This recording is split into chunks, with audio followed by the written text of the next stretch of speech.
Cal Kestis continues to fight the Empire. A High Republic mystery comes to light. The Mantis crew seeks a new home and more as the Sky Guys are back to recap Star Wars Jedi Survivor.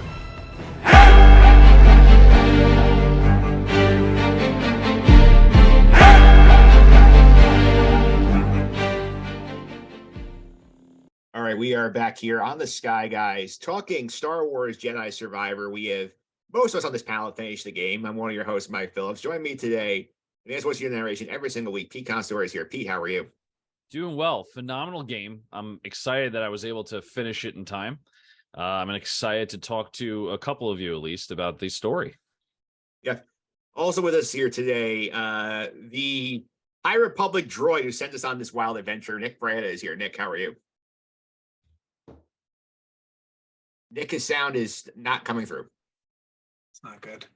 Well, now I hear you. Oh, yeah, I can hear him loud and clear. You hear me? Yeah. Now we can. All right. Well, I'm doing great. About 1/3 into the game, so I'll be dropping off about 1/3 into this podcast while you guys discuss. Yeah, Nick decides for people inside baseball. Once Zelda came out, Nick pivoted hard to Zelda and said, "Screw the deadline. I'm going to do this. I'll do it without being spoiled." Then he said, "You know what? I don't want to be spoiled. I'll hop off." Yeah, we have a Zelda podcast as well called the High Rule Guys, and you can tune into that.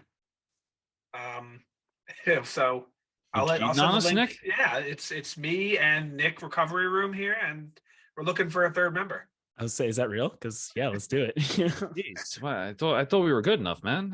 What the hell? Yeah. Also today, we hung out with a couple weeks ago. We did the first chapter of the game.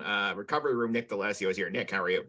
I'm great. Thank you for having me back on the podcast. I'm excited to talk more Star Wars video games. Yeah, absolutely here. And Pete, people like what they hear on the Sky Guys. They subscribe us on Apple Podcasts, Google Play, TuneIn, Stitcher, Spotify, Amazon, all usual suspects. Simply search for the Sky Guys' favorite podcast platform for episodes there. We gave the Justin and Suffering folks a feed drop last week of the movie episode, but now you want stuff until the Ahsoka preview. You got to be back on with us. 100%. You need to be subscribed to get all this exclusive content and subscribe to the Recovery Room on Twitch.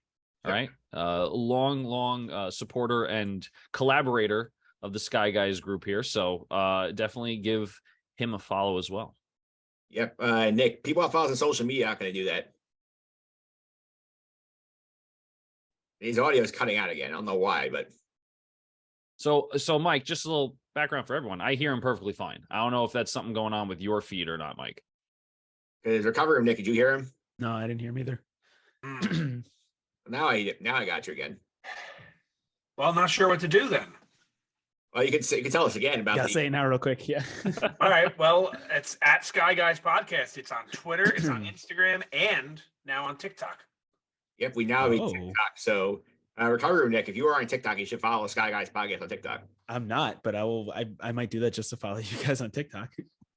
Yeah, a lot of fun on there as well. And you can also check out the YouTube page, Mike Phillips on YouTube, with the video version, with the graphics, my fun background, the Mantis, all our props, all the fun stuff as always, Nick. Is that me or? Yeah, Recovery Room, Nick. We're not going Okay. to get confusion for about like 5 minutes. I was gonna say a third of the way through, we won't be confused anymore. Yeah, no, I listen mostly on Spotify, as you guys know, but anytime I can see the YouTube with all the fun stuff added, it's always worth it. Absolutely here. So let's do some Star Wars news because Nick Fraietta, it's been a minute since we did Star Wars news, and there's been a lot happening. It has. Yep. Did you hear me? Yes. All right, maybe I think maybe going on and off mute, maybe causing the issues. I'm going to stay off mute. Yeah. Also, I'm going to be talking a lot here, so I don't need to mute anyway. But for Star Wars news, the first thing I got is the Ahsoka show on Disney Plus had a little teaser trailer thing come out, and the show got a release date. That release date is August 23rd. Yep. So August 23rd, Ahsoka comes out here, and we have 8 episodes here right now. So Recovery Room, Nick, you excited to see the show? I am almost, I think, more excited for this than I am for Andor season 2, and I'm really excited for Andor season 2. But I way recently, I thought I always watched Rebels, but it turns out I was confusing Rebels and Clone Wars a lot. So I recently watched Rebels, so I'm ready for more Ahsoka. Yeah, Nick Fraietta, I'm excited to get this show. The teaser clip we got I thought it was very fun. Yeah, and the show looks awesome. It's Rebel season 5. It's a lot of great characters. Looks like there's going to be some Thrawn in there, at least a little bit. Can't wait. Yep. What's next on the news department? So there's actually another piece of news that you don't have listed, Mike, on our little rundown. Spoiler alert: we have a little rundown, but I found this news, and that is the budget for Andor was leaked, and apparently it was $250 million. Now we don't know if that's both seasons or just season 1, but I'm aware it's just season 1. You know that? Yeah, it was in an article I sent in our group chat, but I did not put it in the rundown. I didn't know to discuss that. Okay, yeah, so that's a lot. That's $20 million an episode. Yeah, which is insane. A lot of money. It's like, Nick, like recovery room, Nick. How do you feel about like the budget being that bad? I think it showed in how well that show was produced. I mean, it looked really good. There were points of it where it didn't look like a show; it looked like a movie. So that makes sense that they had that kind of budget for it. Yeah, and I mean, Nick Fraietta, I mean, like whether it's the Aldani heist or whether it was, like the prison break episode, they had so many like stuff that just looked really, really crisp. Absolutely. Yeah, I mean, there's a lot of money. I don't know if they're going to do that again for season 2 or more. I don't really know how that stuff works, but either way, I'm excited for season 2. It's some of the best content we've ever gotten in Star Wars. Yep. What else? You want to keep going on the news here? Yeah. Mark Hamill has said he is done playing Luke Skywalker. They do not need Luke anymore. It's his quote. Yeah. So, Pete, are you at all surprised that Luke Skywalker has opted to retire from being Mark Hamill?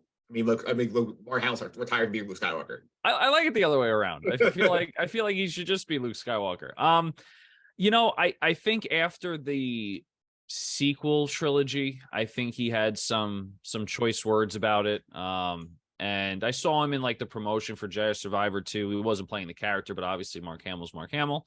I think it's time. I think we should be away from that time period anyway. We spoke about it a bunch of times on the podcast, so I'm not terribly surprised. And good on Mark Hamill to say, I'd like to be doing my own thing. Maybe not reprising the role so many times now. Yeah, Nick D. This is something we talk about on the podcast a lot here.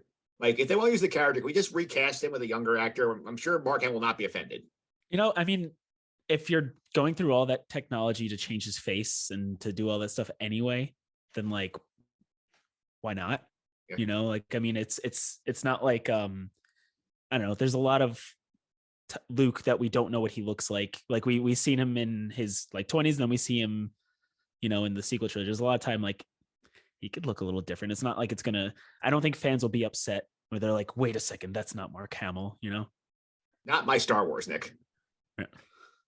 I mean, people got over Obi-Wan change eventually, right? Now the new Obi-Wan is the real Obi-Wan. So I mean, people can change. All right, Nick Fraietta, what else do you got in the news department? The KOTOR reboot is still in production. I don't think it was ever out of production. I think it just got a little quiet for a while, but we got confirmation they're still making it. Yeah, it's just a clarification here. Like, through the company that's making it, they released an investors sheet, like an earnings sheet to investors listing what they had, and that game was still listed as in active development. So they are still working on it, but we still have no idea when the hell this would come out or if it's actually going to make it through the production process. Did they ever cancel it, or did they just say like they're putting it on the shelf for a little bit? They basically said like there was a rumor it was canceled, and they said no, it's not canceled. It's basically hadn't heard anything since, and now we know they're still working on it. Yeah, just quiet about it, but that's all right. Next is, I hope I don't butcher the name because this name always kills me. Idris Elba. Idris. Damn it. I can never get it. If I say Idris, it's Idris. If I say Idris, it's Idris. I swear it goes back and forth. No, it's Idris. Well, he is a rumor to be the villain in the new Ray movie. He's also the rumor to be the next James Bond, but we'll see about that.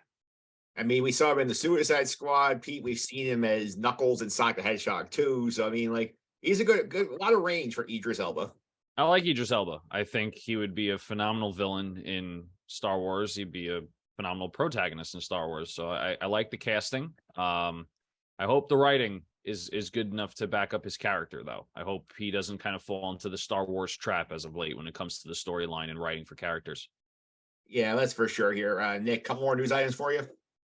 Yeah. I guess lastly, Oh no! There's one more I forgot about here. The game Star Wars Outlaws was revealed. That's that Ubisoft open world game we've been hearing about for so long. It was unveiled during the Xbox showcase, I believe, on Sunday. And yeah, we got to see a little more of the game, a little bit of a trailer. We got to see a little bit of a gameplay demo as well. And that's it. It's an open world Star Wars game, and it's coming. Nick D, I know you have thoughts like that Ubisoft is the one making this game. I saw Star Wars game and open world, and I was like, here we go, baby. And then Ubisoft, and I was like, man, I wish anybody but Ubisoft was making it. I'm just afraid that they're gonna turn it into, I don't know, just microtransaction heaven, and like, you know, all these weird DLC things, and you have to have a Ubisoft account to use it, and just, I don't know. They will. Ubisoft has, like, they are so responsible for the open world genre, and they've done a ton with it. And then they did that one thing over and over and over and over again. So I'm hoping they try to break the mold a little bit with this one, but I don't feel very confident until we see a little bit more. Pete, what was your reaction to the trailer of the game? Inconclusive. I don't think we saw much. I'm gonna call it. I think this is going to be a Ghost Recon reskin.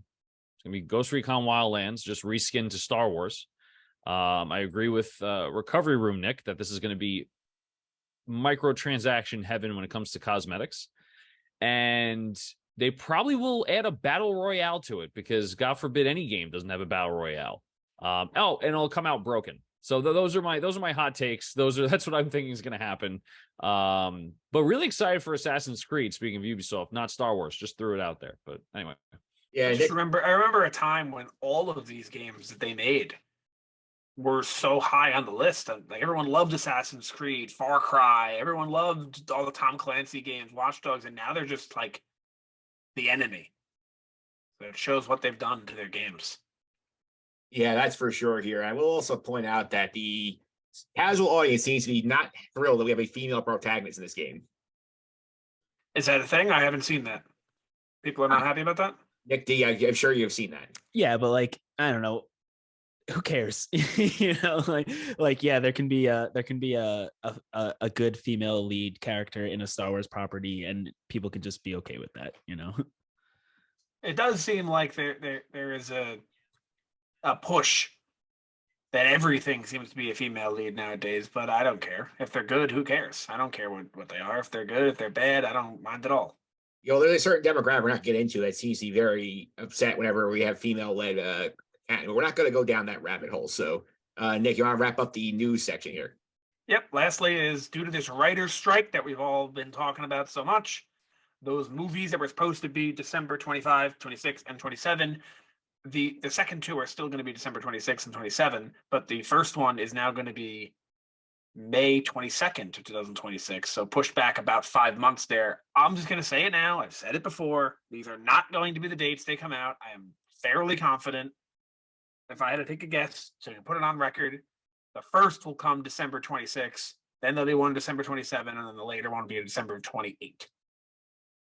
Yeah, my concern, Pete, with the Molly, I agree with Nick that they're not going to stick to these dates, and I feel like there's going to be production issues and whatnot, because, I mean, there's still potential an actor's strike here that could be happening at the end of the month. We don't know that yet, but I will say I do not like the idea of doing 3 movies in about 18 months when they've had trouble getting one right for 7 years. I mean, I'm not sure why they would do that. They ramp down production of Disney Plus and anything related, content related, coming out in general, because they felt like they were doing it too quickly. I'll believe it when I see it. Like Nick said, I don't think those are going to be release dates. It might be earlier, it might be later. So I wouldn't take those to heart. I'll have to see how the product is. Maybe the product's good. Who knows? Maybe this extra time will spark some idea and allow them to take some time to create a better organizational structure, so that when the writers do come back, you know, that they have a better starting ground to it, right? A better starting point, excuse me. So we'll have to see. I think everything we're going to say about this is going to be all speculation, right? So. Yeah, so Nick, is that it for the news? That is. I just one thing I wanted to mention was the game, the Star Wars Outlaws game, is using the same engine that was used in the Tom Clancy The Division. So if you played The Division, you can use the same engine. The game can be very different. So don't let that mean anything. Like, for example, for our listeners to the Hyrule guys, the Wind Waker and Twilight Princess are very different games, and they use the same engine. So it really kind of means nothing. Yeah. Honestly, that makes me feel a little better about it because The Division was a game that was pretty broken at launch and got better over time. So if they're using a different iteration of it, maybe. I know, Pete, you don't look like you're very happy about it, but like that could bode well for it. Possibly. Even with the same engine, it happens all the time. They have a second one, a third one, and for some reason it's broken or it sucks. And it's like, well, you did this already. What'd you do? If it ain't broke, don't fix it. Or if you fixed it already, why are you breaking it again? So it's nothing against Ubisoft. I don't know what's going on behind closed doors there. They make some good content as well, but we'll see. Yeah, we will see. That's it for the news, Nick. Yeah, and you will see me next week. No, kidding. I am going to go, though. Yeah, so let's see. Yeah, well, Pete and I'll talk about the end of the podcast. We're going to be doing a lot of Ahsoka stuff starting next week. So we'll talking about Ahsoka stuff, getting ready for that show coming up the next month and a half or so. Yeah, so I'm out of here. All right. Nick is signing off. So now we are down to one Nick on the podcast. See you on the Hyrule, guys. Nick is going to go record the Hyrule guys right now while we're doing this. So he's going to go do that. And we're going to get into the video game here because Nick did not finish. Pete and I did. And while we're covering Nick finished, what? You want to say about like 3 weeks before I did? Yeah, probably about 3 weeks ago, give or take. All right. So let's talk about this video game here. The Jedi Survivor. General thoughts here from the guy. So Pete, as somebody who played the game and finished the main story mode, how did you feel about the gameplay experience? I really liked it. I think it was a really, really good game. I don't think it was a good game at the price point. I think with the amount of content, if you don't do the open world stuff, you don't really get a lot of hours of content versus the $70 price point. So I would suggest to the listeners to possibly wait to get it on sale somewhere, whether that be physical copy or digital. Didn't have many technical problems on Xbox. That's where I played it on the Series X. Had a lot of game crashes. Ironically enough, those game crashes came during cutscenes, not actually when I was playing. So it wasn't like frames were getting jumbled and overloaded, and that's why it crashed. It was all during the cutscenes after I had finished something. So overall, performance of the game ran very well. Price point was a little high for what I did in the game. The open world stuff was not as inviting as I thought it'd be. My opinion might be a little skewed there because I was just trying to play it to beat it for the deadline here. But the story and the gameplay overall is a fantastic Star Wars game. Yeah, I was the recovery room, Nick. You went through it first, and like you've got a lot more closer to completing 100ing it like than I had or Pete had. So like, what do you think about the gameplay as a whole? Yeah. So I was playing it on PS5. So it ran great, except for the one time it didn't. And I had a really bad crash and I corrupted save file and I lost a lot of progress. But that aside, no, I thought it was incredible. I thought it was really good. I think they took all the things that worked in the first game and added to it. I think the story was better this time around. It felt more Star Wars and less just like video gamey, if that makes any sense. Fallen Order was very video game, like get this, now do this, and then this felt more, I guess, like a storyline. As far as the openness of it, I mean, there's Kobo, which we'll probably talk about a little bit, which is like a really open kind of hub area, and then everything else was the standard kind of slightly branching paths lines. But overall, I really enjoyed it. I enjoyed it more than the first one. I would recommend it. Anybody who likes Star Wars and these types of games, like, go play it.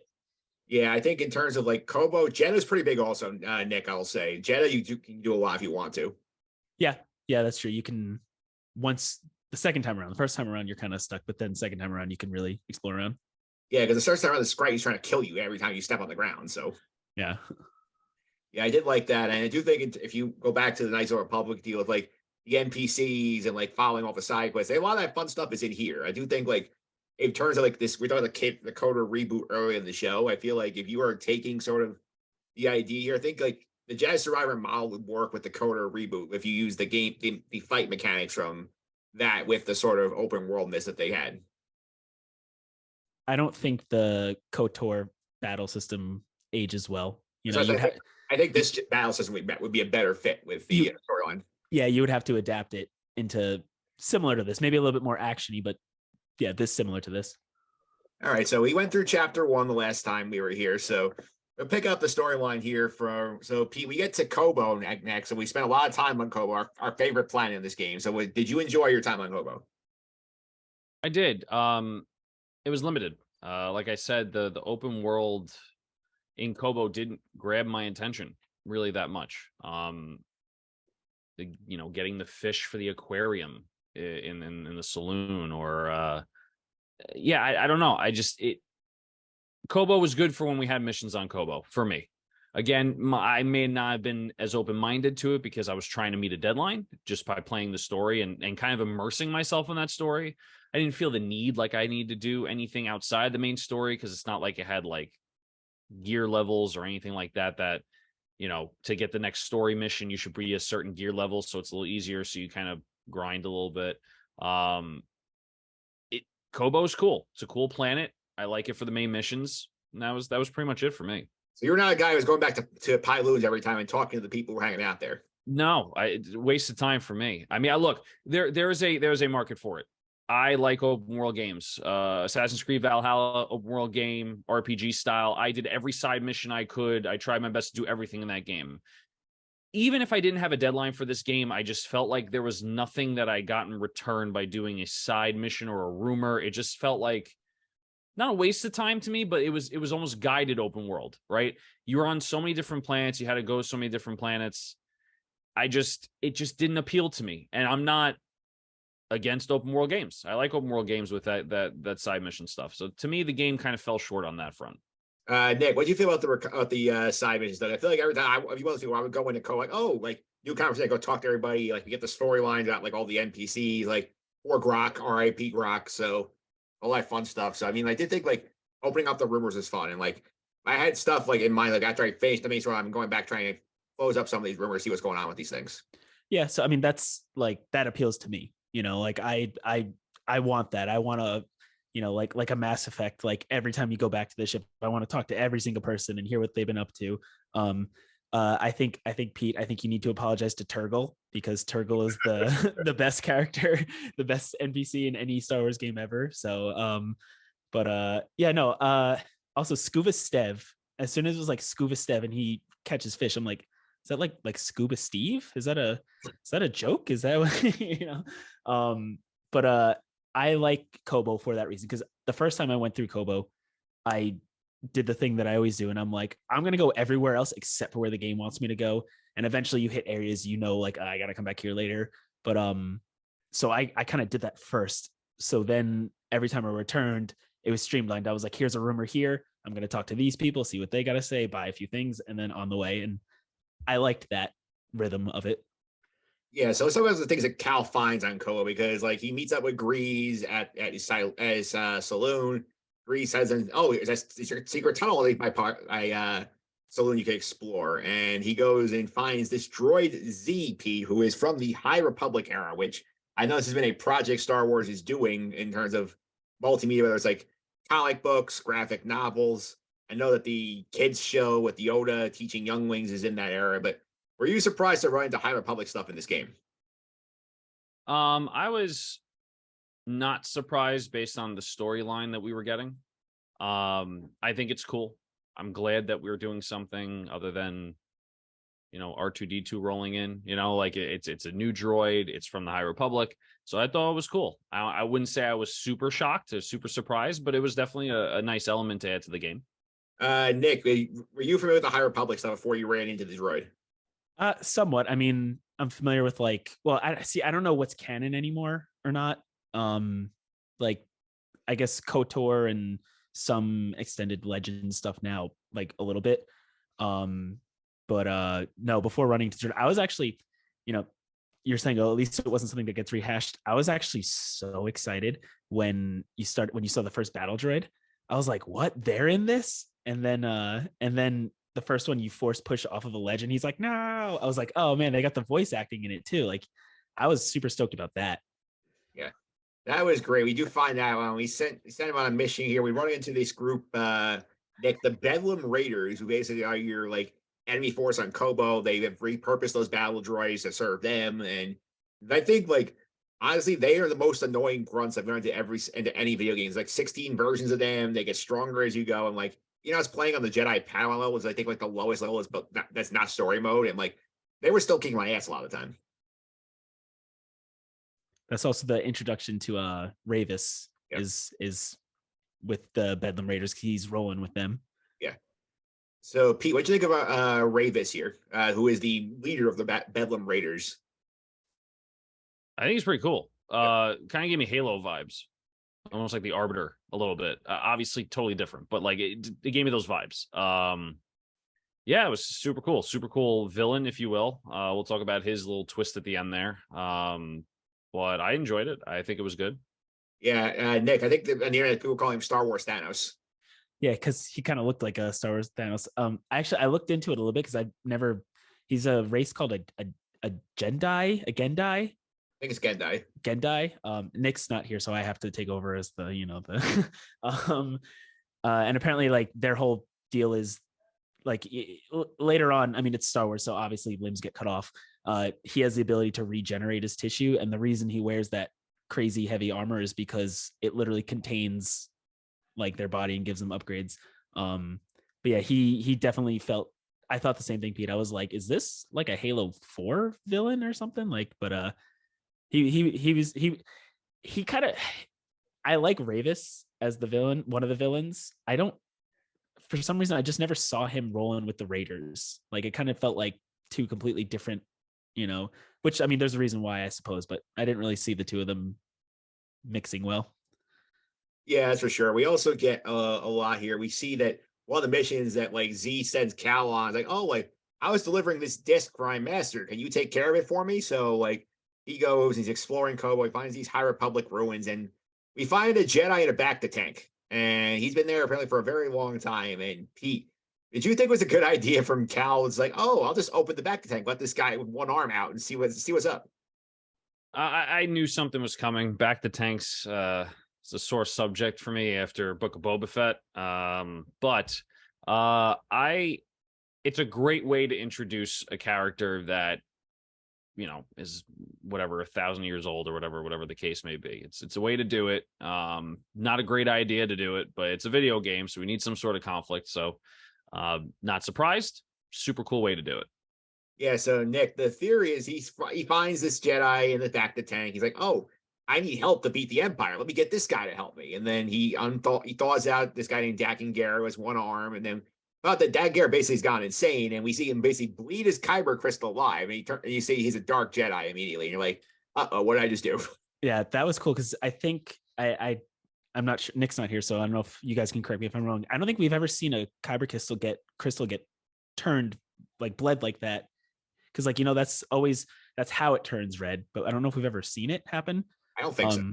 I also thought it was really cool. Cal uses his ability to see that vision of what we know is Tanalorr and it being invaded by the Nihil or something. And then he turns and looks at Cal and he's like, you're not supposed to be here. I was like, oh, that's cool. He can like see, he's that in tune with the Force. He can see through all that.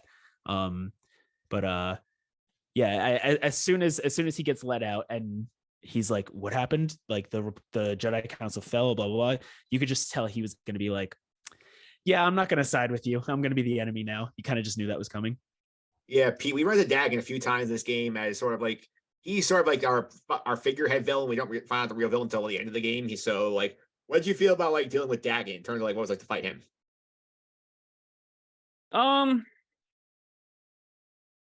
He seemed like a brat. Like just his character just seemed like he didn't get what he wanted, so he just freaked out and he said, I'm gonna use my lightsaber in the Force. Like his story's good, right? I understand his story. I understand why it's happening. I understand why you're fighting him in the video game. I'm not naive to that. However, when you really look at the character, it just seems very Anakin Skywalker-esque, like the council wouldn't listen to me, so I'm going to do it on my own and become a Sith. It was just like, I've seen this before. I've seen this before. I've heard this before. Oh yeah, that's right. That's literally the whole opening trilogy, prequel trilogy of this. So I this franchise. So I think he's a great character to play against. I think it's a great character to show what the antagonist is trying to do. Both antagonists, we'll get into that a little bit later.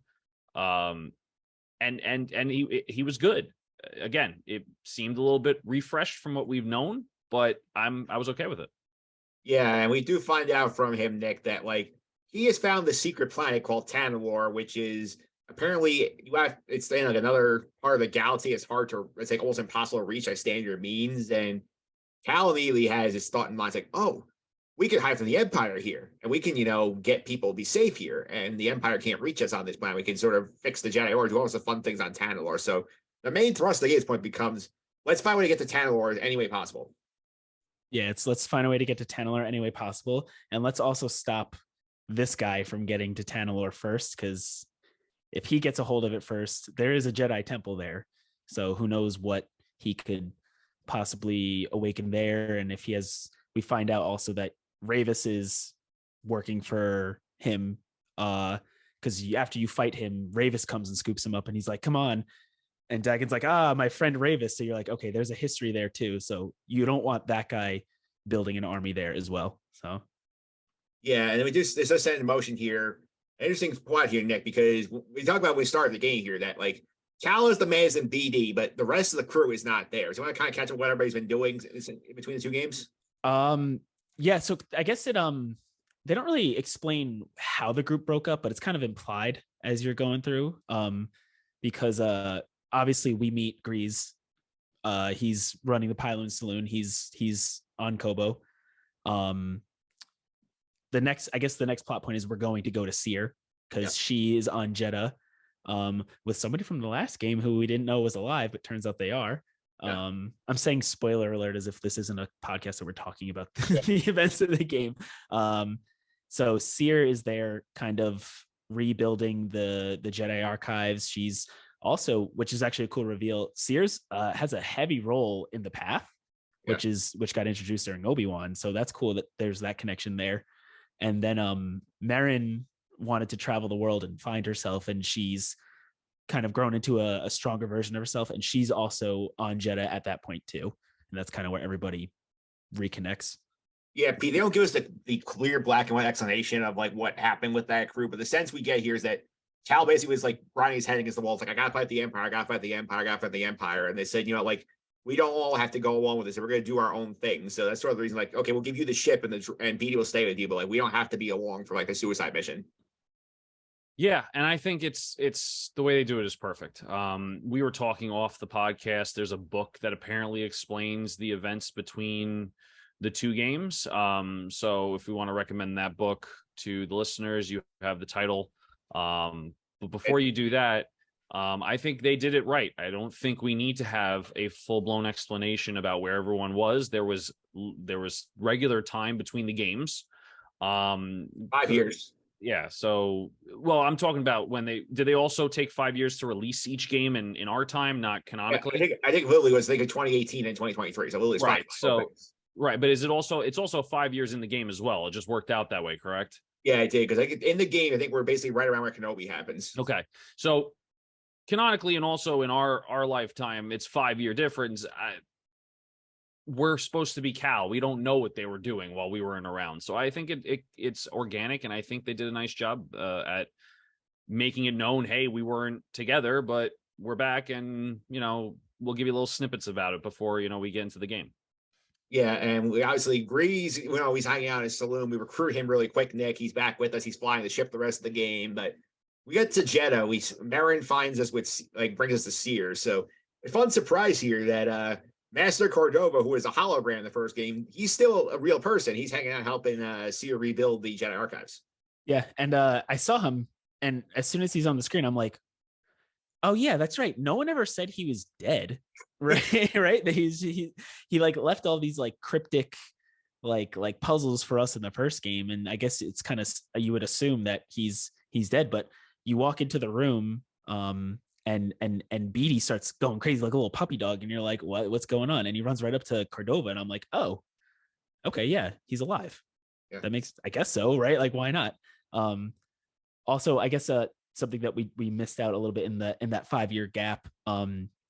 We touched upon it in the first episode, but Cal was also working with Saw Gerrera, and Saw Gerrera has a tendency to be very polarizing and split people up. So it would also make sense that if Seer wants to focus on her Jedi skills and Merrin wants to follow the world, doing crazy missions for Saw Gerrera isn't appealing if that's the route you want to go. So yeah.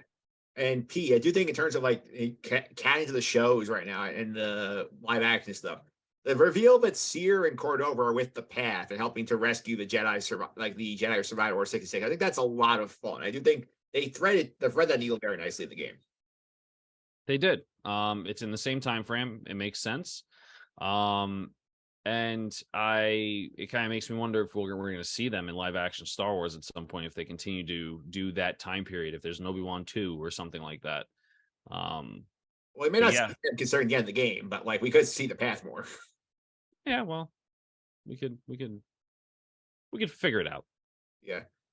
Nick, were you surprised we didn't get something like a Roken in this game and sort of like here's a random character and you could contact him once or something like that? No, because I mean, even in the first game, short of the Darth Vader reveal, there wasn't really anybody from the main series in that one as well. I think they're very good at like hinting towards the bigger picture of what's going on, but keeping it relatively contained in these things. So I didn't know who we were going to get, but I wasn't expecting anybody from the movies, I guess. Maybe I was expecting maybe like a random character from like one of the animated shows, but we got the droids. So yeah, we got the droids. So I'm gonna sort of like a lot of the game, the middle part of the game, I think is sort of like a lot. Oh, we're chasing Dagon around. We're going for Lee's to Tanalorr. Like, not gonna waste our time going through all that. So we'll jump to the big twist in the game here, which is obviously the big spoiler here, which Ricardo and Nick hinted it to us when we were doing the stream here. So by accident.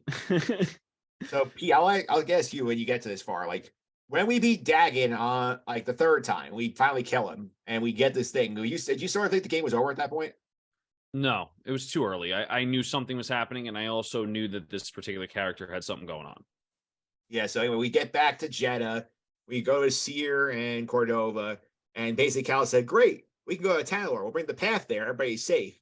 And all of a sudden, our pal Bode, who's been basically riding shotguns at the entire game, kills Cordova, steals the compass, runs away. And Nick, the big reveal here is that Bode is a secret Jedi who, too bad Nick's not here for this, that he's another Jedi survived Order 66. So we got add him to the bingo card, and then we can talk about how like he basically has been working for the Empire as a spy. He was embedded in Cal's crew to track their progress and get the Seer. So what did you think when you first saw this twist? So it's funny because that's the point where my game crashed and I lost a lot of my save point. So I had to go back a lot. And the game really did a good job of leaving little breadcrumbs that like Bode was always just a little bit off. And like, but you kind of look at it as like, oh, he's looking out for his daughter. That's his whole motivation. He's like, I lost my wife. My daughter's the only thing that matters to me. So I kind of, you kind of saw the turn coming. That wasn't the surprise in it. The surprise was he turns heel, you chase him, and then he force pushes you away and he pulls out a red lightsaber and you're like, oh, he's a Jedi. Oh shit. That part actually got me. The reveal, you can, the whole thing is on YouTube. You can see the reaction. I was like, I knew it. And then that scene happened and I was like, I didn't see that coming. Like that was pretty cool. And also did you notice the lightsaber he's using was Dagon's lightsaber? Because when you're in the observatory and you kill Dagon, he hangs out for a little bit and he's like, I'm going to see if I could find a manual on this compass or something. And I was like, that's weird. Why would he hang it back? He took the lightsaber at that point, and then he had that with him because he knew once the compass was in their possession, he knew what he was going to do next. Yeah. So Pete, what was your reaction to the Bode reveal? Didn't know he was going to be a Jedi. I knew he was going to betray them at some point. it just seemed too obvious. It was one of those video game twists. And when the main storyline ended within 15 hours of gameplay, I was like, there's no way. If this game's this short, then this is a ripoff. I have to say, like I said, him being a Jedi is cool. I think I didn't see that coming at all. And I think it works. I think it works really well for the storyline. Yeah, I also love the fact this character, Nick, you can tell like he has his mission to protect Kata, but like you can tell like he is really bonding with Cal throughout the game, and like he is conflicted about what he has to do. Where like he says at the end of the game, like if we were just gonna go together, that would have been great because I would have just taken Kata. We would have said screw the Empire and left. But like when you wanted to bring the whole path along, he said like more eyes means more chances getting exposed, and I didn't want to risk my daughter. Yeah, and that's the thing about it too, because you could like it that hurt Cal. You know, when that whole betrayal happened, like it wasn't just like, oh man, here's this random guy. Like, no, like Cal felt that, and when you eventually confront Bode, because he still has that tracker on him that you gave him in the beginning of the game. When you finally confront him, and Cal's talking to Kata, Bode walks in and he's like, "This is my best friend Cal," and like, you're like, he meant that a little bit, you know, like,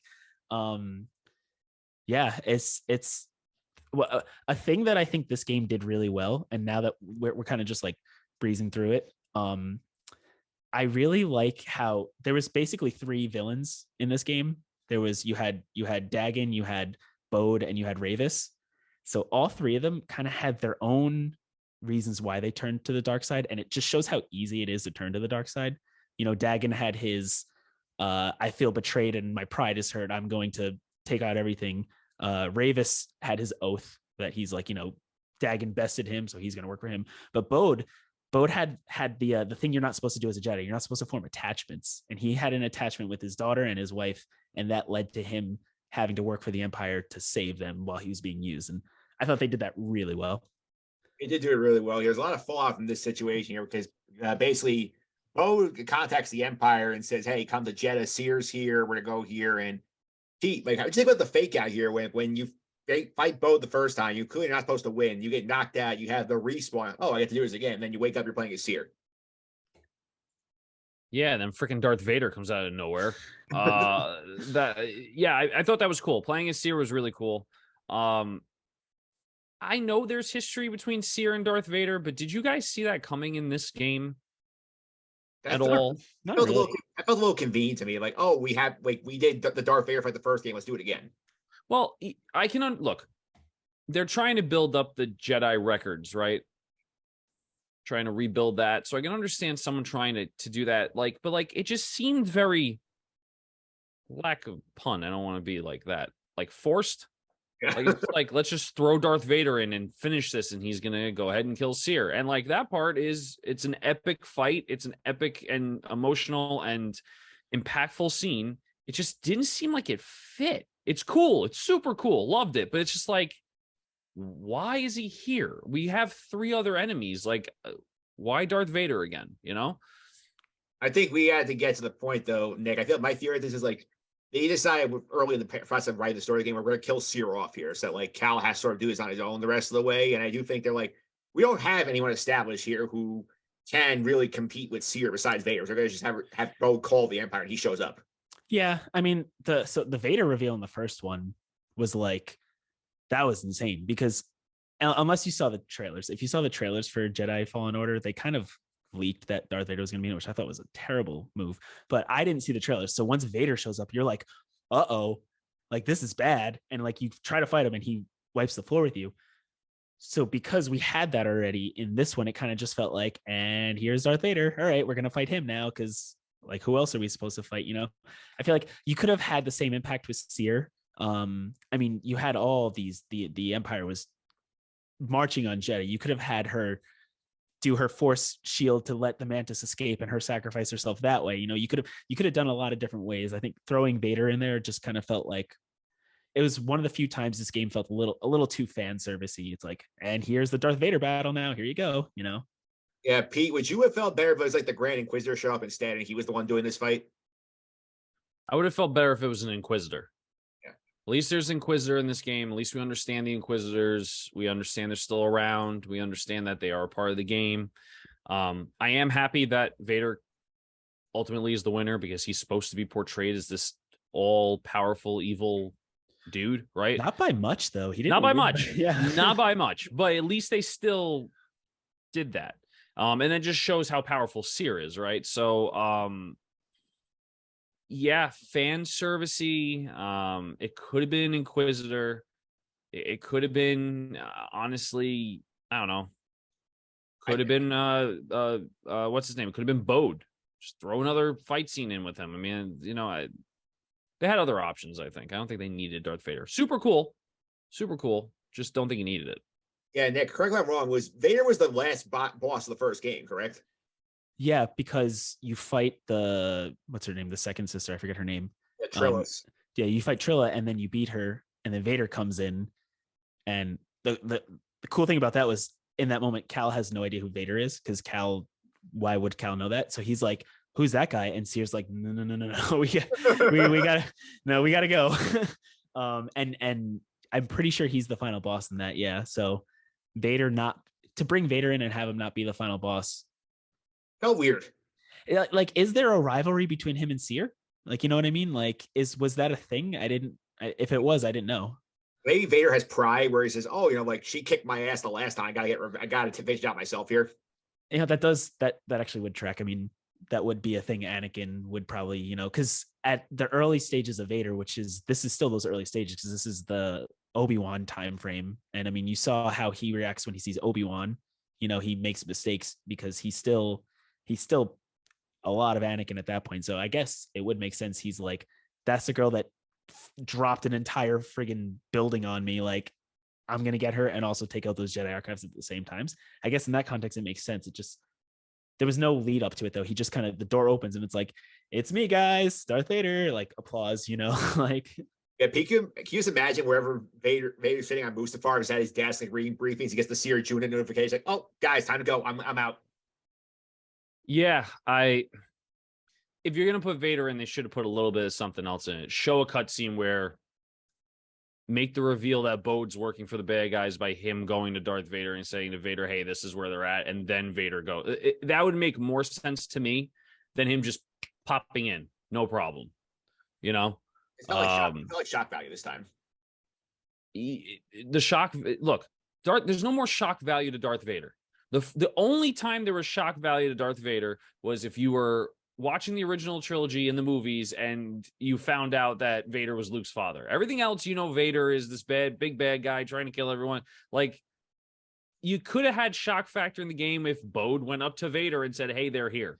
And you see that betrayal. That would have been a good turn as well, We do actually later on, we meet Davik too, who we find out is like the ISB guy who's sending Bode on all these things. Like, you could even had a scene of Davik, one of those holocron things, being like, Lord Vader, guess what? This is the one that did that. And then you wouldn't even have to show Vader, just show him talking to somebody, hear the breathing, and then you're like, oh shit, something's going down. Like, you could have done something like that. The way they just revealed him just felt forced. No pun intended. Yeah, I also do think it's weird considering that Bode is our final villain of the game, that like we have to deal with Vader, and all of a sudden we're saying, oh, Bode is going to be harder for us to beat than Darth Vader is, even though Darth Vader does win the fight. How spoiled are we? We're like, man, we have to fight Darth Vader again in a video game. Like, how spoiled have we become? Yeah, not great, but we'll talk about obviously this leads to fallout here because Merrin's with them and Merrin joins the crew here. A couple of things happen here throughout the course of this game here. So, Pete, what do you think about this situation here with Cal basically deciding that he is going to form a relationship with Merrin throughout the game? Merrin, like, I think kissed him earlier in the game, and there's clearly an attraction to the two of them. And Cal says, you know what? Like, now is the time. Like, the Jedi were not right about everything. I'm going to embrace this. I mean, I agree. Their excuse me, their relationship confuses the hell out of me. I remember after the end game, I spoke to her. My character as Cal went up and spoke to her, and he was like, so what are we? And she's like, I don't know. I'm like, wait a minute, what do you mean you don't know? Like, what do we do from now? I don't know. I don't think it's right. We shouldn't. It's like, but wait a minute, what we just spent 25 hours of gameplay where you guys are all over each other, and now all of a sudden you automatically don't know. Very confusing end game for me. If they would have just cut that dialogue out when I went to go talk to Merrin after everything, I think this would have been a solid point. I feel like they just undid everything with that one dialogue, you know? Nick, what do you think about the Cal Merrin relationship? How it forms in the game? So I didn't get that piece of dialogue. I'm glad I didn't, because like, that didn't sour my view on them at all. But I think it's really cool. At, like, their first meeting, they're kind of just like a little close, and then one of the more fun action set pieces in the game is when you go through you do Merrin's like teleporting thing when you're fighting that big crane thing. And best mechanic of the game. Yeah, like you could see that if you want to talk about what we want in the next game, more stuff like that.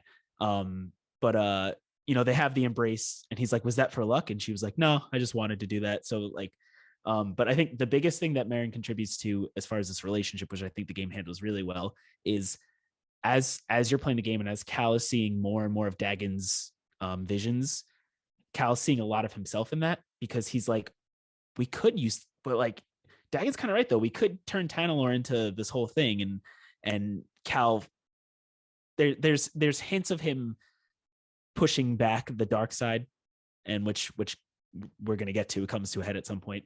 And Merrin, he confides in Merrin. He's like, I see a lot of myself in Dagon. Like, what if I go down that path? What if I turn into somebody like Dagon? And Merrin's like, then I'll be here for you to help you. And she does that. She pulls him out of it when he was this close to turning. So I really like what they did with Merrin's character a lot, and I like that development in their relationship. Yeah, we do find out that, like, as Nick mentioned earlier, that the tracker we gave Bode early in the game pays off. We tracked him to this Imperial station at Nova Garen.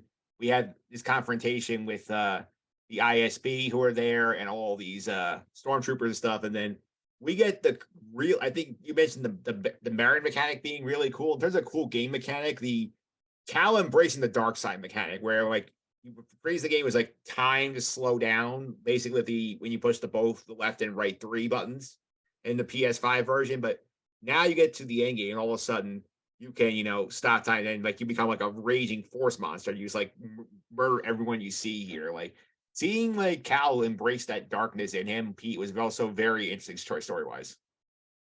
Yeah, for sure. And correct me if I'm wrong, his lightsaber color changes to that orange color, correct? I think it might be just when we go into that, and maybe it's red, it just maybe looks orange. I think that's pretty cool. Where, I mean, I don't know how you can corrupt a kyber crystal and then come back from it, but it's a cool mechanic at the end of the game.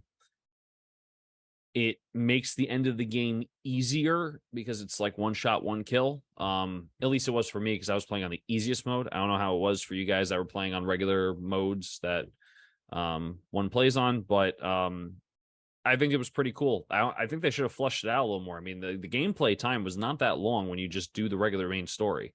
Like I said, for a $70 game, they could have given us a lot longer story and a lot more gameplay, that they could have fleshed that out a little bit more, that whole feeling the dark side and doing that kind of stuff. Not just like, oh, by the way, do this now use the dark side. It's like, well, wait a minute, hang on. How do we get to this point? Yeah, Nick, how did you feel about this part of like Cal basically embracing the darkness? I thought it was really cool. I don't think you see enough kind of gray Jedi in Star Wars canon. And there's hints of it too. When you guys came on my live stream, and the opening mission, when Cal's crew is just getting picked off one by one, there's a sound cue that I recognized because I had just done it, where right when you first embrace the dark side and the game's like, time to embrace it, the same sound cue happens. So it's hinting at it throughout the game. He's feeling too much, and like he embraces it finally. And yeah, not enough gray. I don't know if he's necessarily a gray Jedi, but you don't see enough good guys kind of doing what they have to do to survive. And I mean, what better time period than this time period, when all Cal has ever done is fight in a war. So I thought it was cool. Yeah, we'll get to the end game here. Honestly, we finally get to Tanalorr after all this time, and Bode is there with Kata. And then like Bode, like Cal and Merrin go to confront him. They basically challenge him and say, "Hey, like, you did a wrong thing. Like, we'll give you a chance because like we do value your friendship. So like you can turn us down." But like he loses control. Like he's almost kills his daughter accidentally. So we have this big fight where Cal has to kill Bo at the end of the story, ends up being responsible for Bo's daughter at that point here. So Pete, did the end of the game like that? Did that work for you? How that all plays out? I mean, yeah, it sounds familiar, doesn't it? Yeah. I hate to be that guy, and it doesn't cheapen it at all. I think they did it well. But it's pretty much the end of Revenge of the Sith, right? You know, pretty much Anakin almost kills Padme.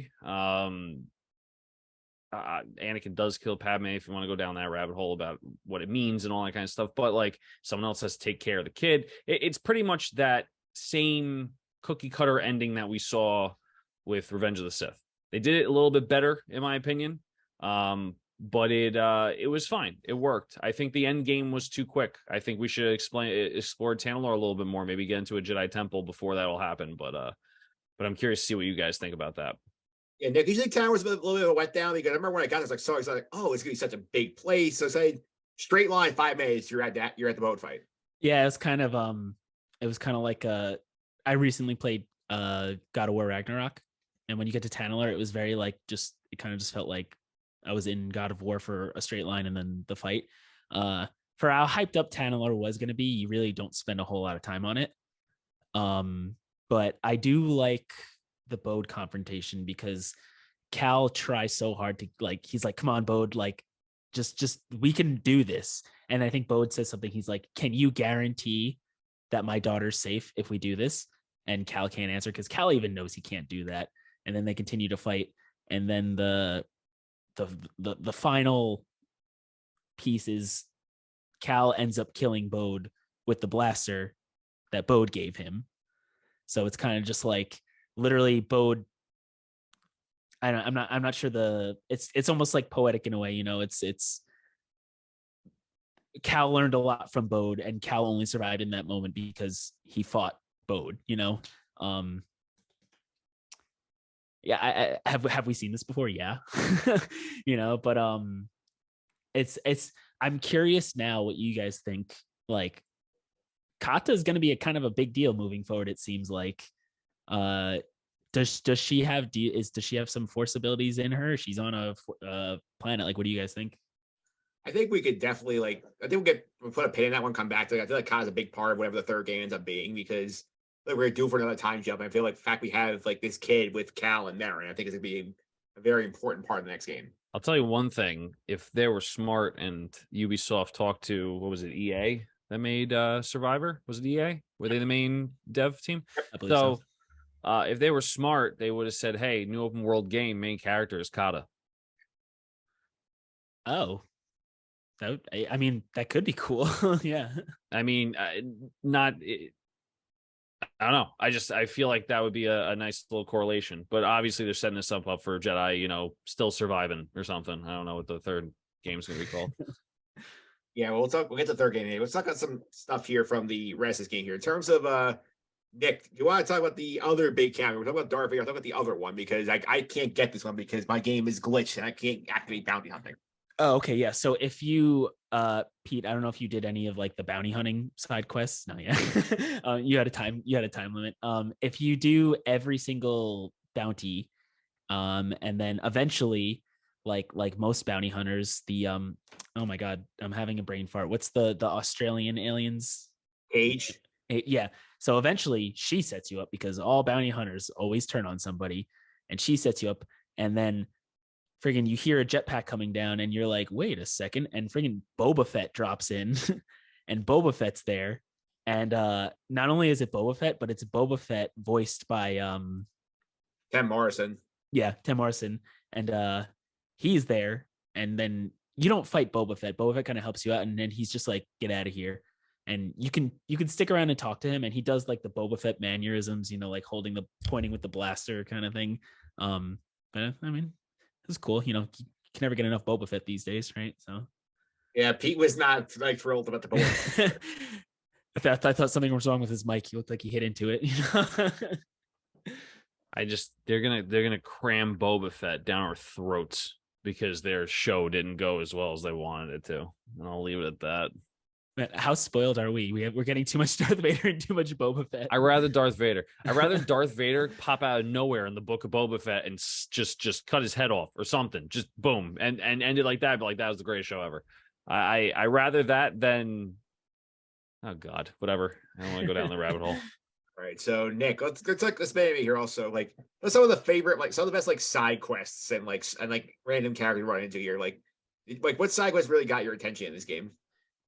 So I don't know how deep you guys get into the whole garden on the rooftop of the bar, but like I kind of went hard in on that. Once I realized how it works, I started like running around like slashing all these different plants and stuff, and I was like, I'm gonna make a garden. Maybe I played too many farm sims, maybe I played too much Stardew Valley in my life, but I was doing that. I also really liked God, I'm having such a brain fart right now.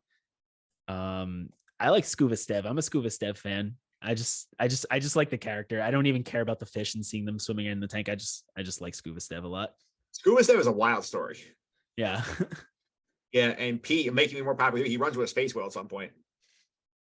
Sure, fine. Rather the space whale, honestly. You don't see his video. He says he ran to a space whale in his past.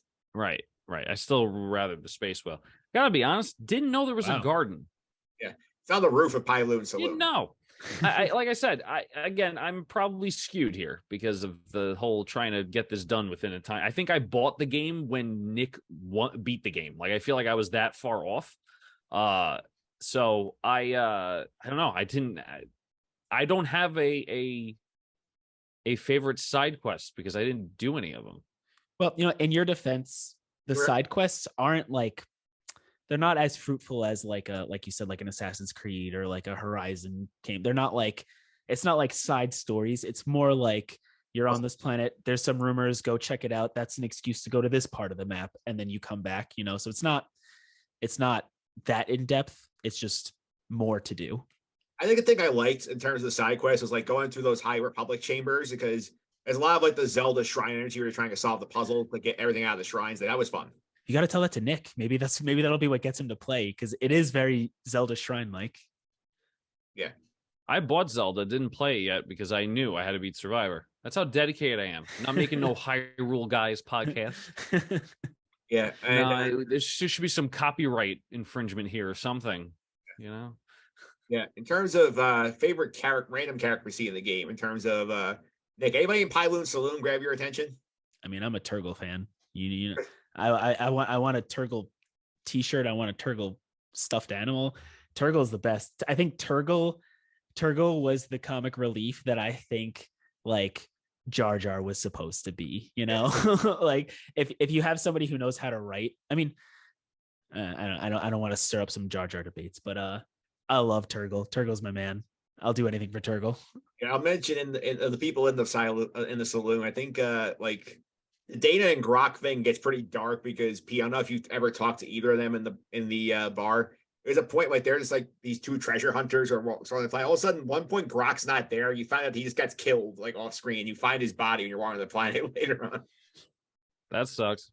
There was that blue guy, the guy that was the same race as Thrawn. That guy was kind of a douche though. I didn't really want to talk to him at all. Oh, the Moran guy. Yeah. Yeah, he's like a smuggler who's like very like arrogant, like kind of like. I will say the bartender was fun. Yeah, the bartender was good.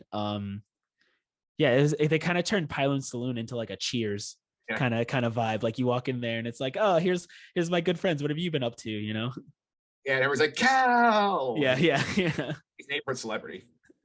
Yeah, and Pete, we got to talk about Rick the Door Technician. By the way, this is probably the most. Oh my god, I can't believe I forgot that one. Yeah. Pete, what was your reaction to Rick the Door Technician? Rick the Door Technician is by far my favorite video game character to ever be developed. I love Rick the Door Technician. I can't tell you. I want like a Funko Pop of him. I want him as my background. Rick the Door Technician is the funniest fucking thing I've seen in Star Wars ever. Yeah. Ever. I know. Were you? I don't know how you guys were at that point. I had no more stims. My health was like non-existent, and I see Rick the door technician and the boss meter fill up, and I'm like, oh god. I was like, I gotta just do this. Like I'm gonna try to see if I can beat this one shot. And he's like, I'll stop you for the umpire. And then I just stabbed him, and I was like, oh, that was it. Okay, The cool. best. He's Yeah. the absolute best. Yeah, so set up for people who may not get that far. I think it's Nick. It's at the Imperial base on Kobo, right? I think like base 80 something, or Yeah, that's when you're yeah, because you're is that trying when you're going to get the compass from Ravis? Oh no, that's on the Yeah, moon. you're going to meet Dagger for the last time. Right, okay. You're passing this Imperial base. You go through this whole fight where you fight like 3 waves of stormtroopers and purge troopers and like all these shock troopers, and like your health gets depleted. You get to the middle of the base, see Rick the door technician boss. Like, oh great, now like he's dead in one slash. So Also, I thought the door technician of all the things. I thought this dude was going to be super hard. Like he was going to be that one boss in the middle that meant nothing to the game that like you couldn't get past, right? Because video games have that. The reason why I felt that way is because the Jedi Survivor Instagram page put out stats, and they literally, one of the stats was how many people Rick the door technician killed. And I'm like, what? Who is this guy? Like, is this like is this going to be like a huge boss? And then you stab him one time. It's like, how these people died to him? Like, what? Now I may have it wrong. It may be like how many people killed Rick the door technician. It could be, but when I first saw it, that was my immediate thought. I may have read it wrong at the time. No, it was people that died. At Rick Okay, the door so I'm right. technician. So like, who died to this dude? It was like in the millions. It wasn't even a contest. It was like millions of people were dying to this guy. I was like, this is where I'm gonna quit the game. I'm gonna just be like, I'm gonna go play Zelda. Screw it. I don't want to play this game anymore. And then one shot, one kill. It was great. It was the greatest joke of all time. It's sort of like if you've ever watched Deadpool 2, like he is big time. He is the Peter of this game. Yeah. 100%. And unfortunately for Rick Dorkin, he did not get resurrected like Peter did at the end of that movie. No. I'm trying to think how does one die to Rick the door technician? You have to be like one hit away, and then maybe you're trying to like parry an attack because you think this is an actual boss and he actually gets the hit on you. Or maybe you're like you're like, oh, I gotta run back, and you accidentally fall. Right. But like there's no way you have full health stims and you lose to Rick the door technician. Unless you're playing on like super Jedi like master level, maybe. You know, there is actually a mechanic of the game that we didn't talk about is like you get like the perks that you can add. So you can actually I saw somebody online did it. If you play the game on the hardest level, and then there's a couple of perks you get in New Game Plus that basically make the lightsaber one shot kill, but then the reverse is you get hit once and you die. So you make the game realistic, you know, like maybe like I could see that, because then if he hits you once, you're done, you know, but I don't know. That's pretty wild. But let's talk here about like, did you like this better than the first game, Nick? Yeah, I did. I would say I thought the first game was great. And I think this one took that and brought it to another level with the gameplay, with the storytelling, with the character growth. I mean, the first game, Cal had such good character growth, but everybody else kind of, I mean, Seer a little bit too, but everyone else kind of had their like notes.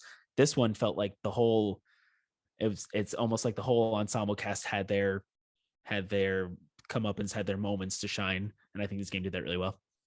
Yeah, I would say that I feel that's pretty well here. And we'll talk about the sequel situation here. So, Pete, this game, this character was really planned to be in a trilogy. We have not gotten confirmation yet about who's going to make the third game, which you assume is going to be made, because this thing isn't selling a ton of copies here. So, what do you think we're expecting with the third game, besides another time jump, which is probably very likely? I think we see Cal struggle with the dark side of the Force a little bit more. And I think we'll probably hopefully get more of Tanalorr. Maybe this is the setup to the next game. Maybe it's Jedi Tanalorr. I don't know. I don't know what they're going to do with it, but like I feel like that planet and that plan needs to continue. I don't think we can time jump. I think we need to start right from them trying to get the path there. Nick, I do think a couple of things to keep in mind is I think Kata's going to play a big role in this game, because assuming you time jumper, she's probably like a teenager at that point, and Cal has to train her as opposed to like what like Seer trained him. I think that's going to be a fun dynamic for him to sort of teach how to move, and maybe it's sort of like a Spider-Man 2 situation with the game coming up where you have play as her and Cal. Yeah, so I agree with Pete. I think Tanalorr might become the new Kobo. It might become the new Hub world. And then the last, so I guess after the game concludes, there's the scene where it's basically a funeral, and you have Seer, Bode, and and Cordova's there. Cordova, right. Also, man, Cordova got done dirty. Not only did he get shot with the blaster, but then he gets blown up too. Like, oh my god. But the last, so Sears Force Ghost appears, and she says to Cal, guide her through the darkness. So I'm assuming she's talking about Kata, because like who else would, I mean, Kata lost her entire family. Kata is in a position where it would be very easy for her to just turn on everything. And who else knows with that feeling other than Cal, who lost his mentor, lost his new crew, lost his old family. So I think there's going to be an interesting dynamic there. And I think Kata's going to have a potentially a Miles Morales role moving forward, if you will. Yeah, I do think also, I think the idea of Tanalorr is very interesting, Pete, because it is a very convenient canon excuse for like, why isn't Cal around and the Rebellions is maybe just hanging out in Tanalorr and it's out of the galaxy's purview overall. But like, I would feel like if we're not doing a fourth game, like I feel the chances, like I want to see like Cal and Merrin like have like a happy ending here, but like I feel the odds are high Cal dies. Yeah. I think you have to end a trilogy. I don't think 4 games is gonna. I think you ended the trilogy. I don't think you should have a 4th game. I rather them not have a happy ending, because if there's a happy ending, that means that Cal is still around, that he's never in canon, he's never around. So why isn't he such a predominant character now in the movies? Excuse me, in the games. So why not add him to shows or anything like that? Just one more thing to add on to Nick's point about the Kata Cal dynamic. There might be some resentment there because Cal kills her father. So there's probably going to be that butting of heads, and maybe more so trying to go to the dark side too, is like, you're going to tell me how to live my life. You're the one that killed my father, kind of thing like that. So just something else to think about, a little food for thought.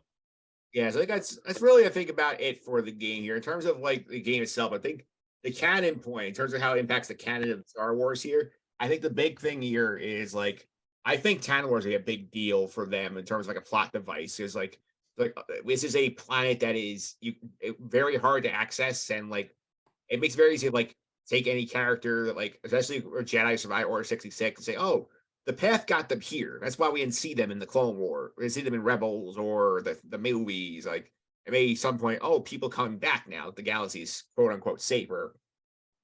Do they ever say in Obi-Wan where the path leads, or did they just introduce the idea of the path? Just the idea. Right.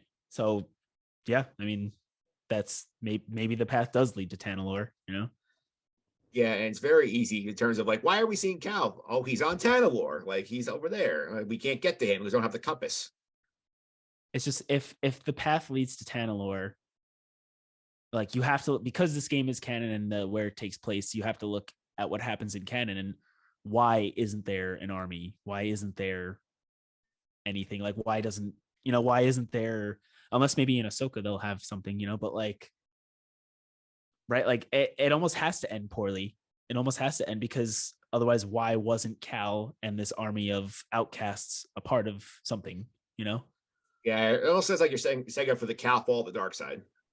Either fall to the dark side, or but I almost say maybe it gets wiped out. But you don't want to end a trilogy on that sour of a note. You would end this game on a sour note, and the trilogy's the redemption if you're going based on how Star Wars usually does it. I mean, I think killing Seer is a pretty sour note to have this game end on. That is true, and not only Seer, like everybody but Cal and Merrin are toast pretty much, and Grease, yeah. I don't know. I'm not sure how it ends. I really don't know. Well, that's a future discussion here. But Pete, Army of Future on the podcast here. We're going to start next week. Ahsoka 101. We're going to do some homework for you guys. A lot of Ahsoka content getting ready for the new show coming out in August here. So what we're going to do is we're going to do some podcasts, like a little shorter podcast here, where we go through the Clone Wars, we go through Rebels, we go through the live action. We'll give you a little 101 on what you need to know about Ahsoka here in terms of her history as a character, what can carry forward to the new show. Yeah, I mean, obviously you can look back on our podcast when we did the Clone Wars and stuff like that, but this is going to be narrowed down to Ahsoka. We're going to talk about her story arcs within Clone Wars, Rebels, I'm assuming too, right, Mike? And we'll get you prepared. We'll get ourselves prepared for Ahsoka to come out on August 23rd. Yep. So it's gonna be. We'll tell you next week more about this, but I'll give people the viewing order for what we're going to talk about next week. People want to watch along with us here. So next week we're talking about the Clone Wars movie and these specific episodes from season 1, which is going to be the Malevolence arc, which is episodes 2 through 4 of season 1. The arc where Anakin gets injured, episodes 12 and 13. And episode 19 of season 1. So if you want to watch those episodes, that's what we're talking about next week. Very excited. Yeah, and Nick, like we're also going to do some Rebels 101 later on. People catch people up on the basic plot points of Rebels. So I know you're a big Rebels guy. You want to come hang out with us? Then you're more than welcome to. Absolutely. I also just back to the Ahsoka. This probably is not a hot take at all, but series finale of Clone Wars, like season 7, those last 3 episode arc with Ahsoka. Chef's kiss. Maybe some of the best Star Wars content, period. I'm excited to hear you guys talk about that when you guys get to that point. Yeah, it's going to come in a couple of weeks here, but that's what's coming up next year. Is the first episode of Ahsoka 101, the Clone Wars movie in season 1 of Clone Wars. That's going to be next week. So, Pete, thanks again for coming on here. And I will follow you on Twitter. I want to do that. At PJ Consadori 29. Nick, thanks for hopping on here. People want to check out your recovery room streams. How can they do that? So go to twitch.tv/the recovery room. And then from there's links to YouTube where there's archives of the previous games. So if you want to see the full playthrough of Jedi Survivor, you would go to the YouTube page at this point. And links to Twitter, everything else is on there. Yep, you can also follow me on Twitter, mphillips331. It's MPHILLIPS331. This week over on the Justin and Suffering podcast, a little U.S. Open preview, talk to our PGA Tour guy, Dan DiMartini, plus a little bit of insight from him about the Live merger. So that's on that feed as well. And since Nick Fraietta is not here right now because he's not going to spoil on the game. So I'll mention here as well, follow at Sky Guys Podcast on Twitter, Instagram, and TikTok. You want to keep up with some of our content over there. I'm like waiting for Nick to say something. Yeah, Nick's over busy recording the Hyrule guys right now. I gotta go. I gotta catch on that. Yeah. Okay. So that's it for us this week. We'll be back next week to kick off Ahsoka 101. But until then, may the Force be with you.